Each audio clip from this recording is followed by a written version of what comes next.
Hello, this is John from caveofprogramming.com, and this is tutorial number 13 in our series of beginners Java tutorials.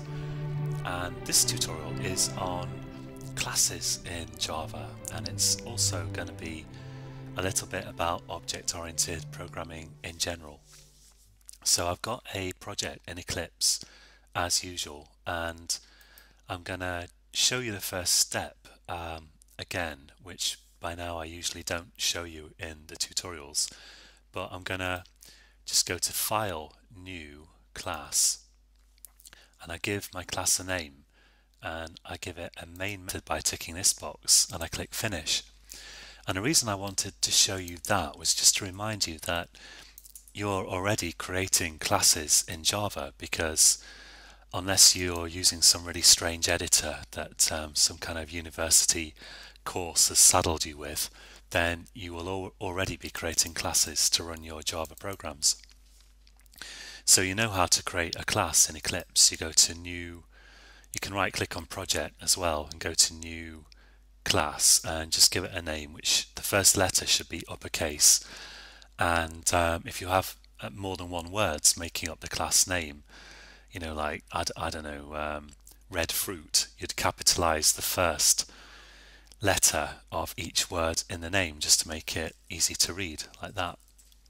So this would be a class, and of course you only need a main method for just one class in your program, and this is where your program runs from. So this is what a class normally looks like, and it's really important to notice that if you have a class that's declared public, then this class name must match the name of your file, like redfruit. The redfruit class must be in redfruit.java. But anyway, you're probably wondering what is public and what is a class. Well, what I'm going to do to kind of make things a bit simpler is, you don't normally do this, but although you can only have one public class in your file, you can have as many non-public classes as you like. So I'm going to just create a class here in my main kind of class file, just to show you, so then you can see everything on one page. So to create a class, you type class, and Java keywords are always lowercase, and you give it a name, as I said, and I'll call this person. So the idea behind a class is a template for creating objects, or a class is a blueprint, if you like, for creating objects. And what objects are is, well, in the real world everything is an object, arguably, like you're an object, your cat is an object, your computer is an object, and so on. And it's the same in a Java program. Everything is an object, and you need some way of specifying what the different objects in your program are like, and that's what a class does. It's just, so like for example, a person class could be used to create person objects that would represent particular people, but this isn't a particular person, it's just going to represent the idea of a person in general. So another way of looking at it is that a class is also a bit like a type, like we've seen int and double and string, and you can create your own types to order. So this is a person type. And what I'm going to do is, well, a class and for that matter objects have two kinds of things in them. So classes can contain, the first thing is data, which represents the state of your objects. And what I mean by that is, if you think about yourself as an object, you have a state. You have a name, probably an address, you have an age, a location, you have a mood, you have a certain heart rate. All of these things they make up what we call your state. They are how you are at the moment. And to represent that in Java, we put data into our class in the form of what we call instance variables, which I'm going to show you in this tutorial.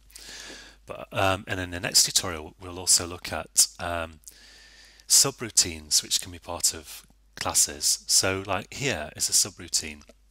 the main method, and in here you can type just things, commands that are executed one after the other. So your Java program starts wherever you declare main, and it just works through your commands in main one after the other, as you already know. And so this is actually an example of a subroutine called main, which is part of this class app. And a subroutine that's part of a class we call a method in Java, to use the lingo. So this is the main method. I'm going to show you how that works in the next tutorial, but in this tutorial we're just going to look at the data part of classes. So I'm just going to finish typing here. So the second thing you can have in a class is a subroutine which you call methods. Okay, so let's have some data in this person class. So I'll have some data, and we call the data in a class instance variables, data or state. And the reason for that is to represent data that you want to attach to an object. It's really simple. You just type variables here, like I could have string name, so that people that I create from this person class can have names, and for example they could have an age. And in my main program now I can use this person class to create particular person objects, or particular people if you like. So I could say person, I'll give it a name, person1. I'll say, when I say give it a name, I mean give the variable that refers to the person a name. I don't mean this. So person1 equals, and I have to say new person. So what's happening here is, here I'm declaring a variable of type person. In other words, it's a variable that can refer to a person object. And here I'm creating a particular person. I'm creating a person object, an object of type person. And now I can refer to the name and age of this person. I can say person1.name equals, let's say, Joe Blogs, and person1.age equals 37. And I could have another person. I could say person2, have as many as you like, of course, equals new person.